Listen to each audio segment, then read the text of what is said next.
Welcome to the historic Dennis Farm in the beautiful Endless Mountains of Susquehanna County, Pennsylvania. This is the farm's lower plateau, overlooking Martins Creek.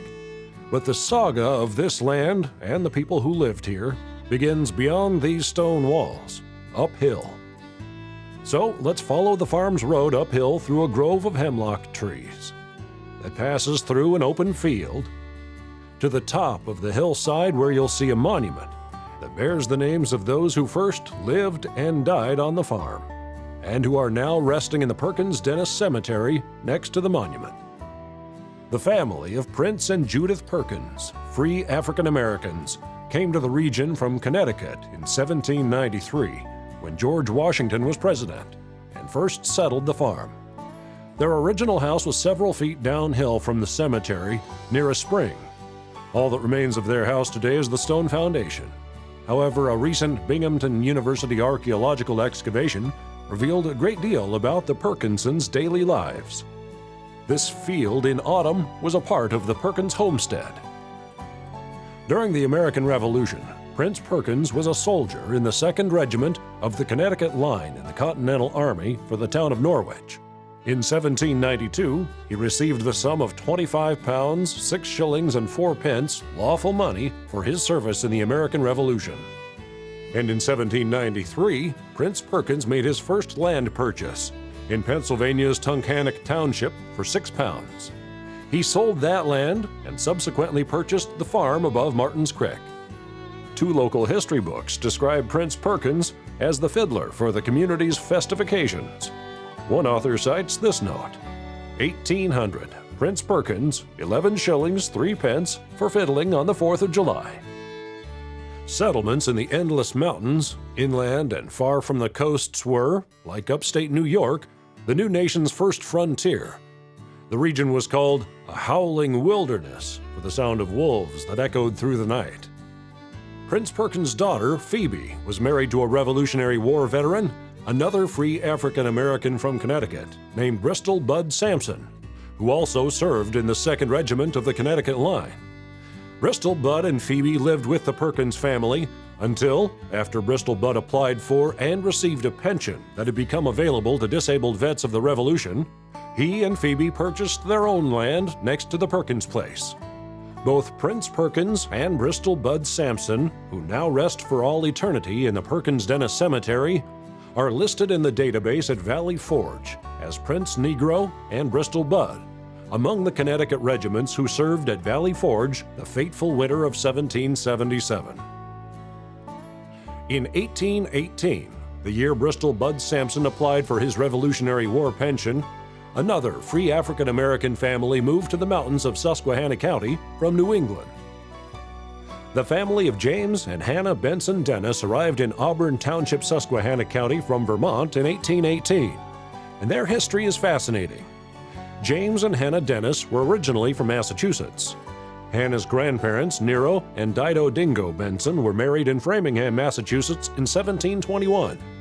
Her parents, Frank and Rosanna Lewis Benson, were married in Concord, Massachusetts in 1777. And Hannah was born in Concord in 1779. In 1804, James Dennis and Hannah Benson were married in Concord by Justice of the Peace A.B.L. Hayward, a Harvard alumnus. Their great-great-great-granddaughter, Denise Dennis, is pictured standing at A.B.L. Hayward's office doorway in 2012.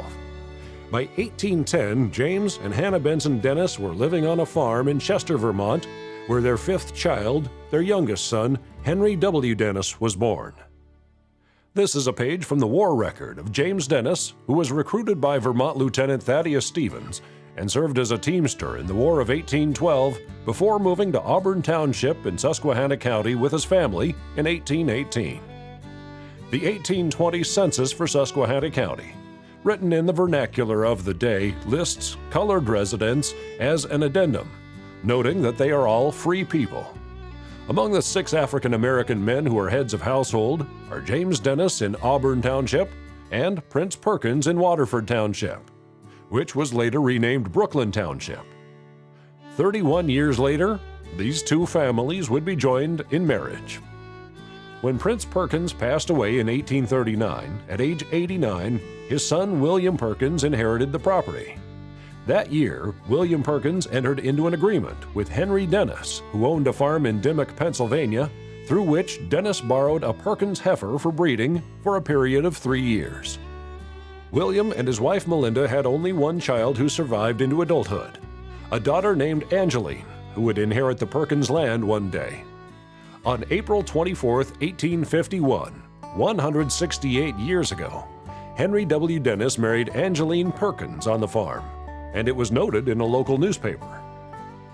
William Perkins passed away in 1858, 2 years before Abraham Lincoln was elected president, 3 years before the Civil War began, and 5 years before the Emancipation Proclamation, leaving the property to his wife and daughter, Angeline Perkins Dennis.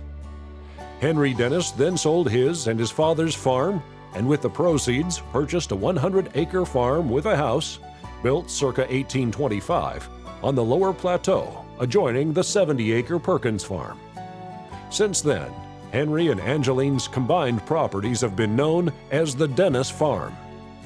Henry and Angeline now rest in the Perkins Dennis Cemetery at the hilltop. The Perkins Dennis family accomplished all of this during a shameful period in American history when the enslavement of black people was legal. Nonetheless, the family prevailed. Henry and Angeline Dennis's youngest son, Sumner B. Dennis, was named in honor of the United States Senator from Massachusetts who fought for the civil rights of African Americans, Charles Sumner. All 21st century members of the Perkins Dennis family are descendants of Sumner Dennis, pictured at the monument in 2014.